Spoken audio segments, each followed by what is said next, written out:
Hello everyone! I am Mark Vergara, one of the sales area manager of Linville Land.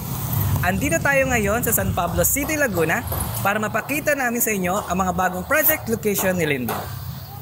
Ang una pong project ni Linville ay may nearest landmark na SM City San Pablo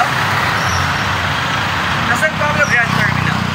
Ang pangalawa po nating project ay may nearest landmark na Piña Escudero. At ang bago pong bubuksan ngayon na South Luzon Expressway, Toll Road 4 or mas kilala bilang TR4. At ang ikatlo po nating project ay may nearest landmark na Laguna State Polytechnic University or mas kilala bilang LSPU, isa sa mga universities dito sa lungsod ng San Pablo. Kaya ano pang hinihintay nyo?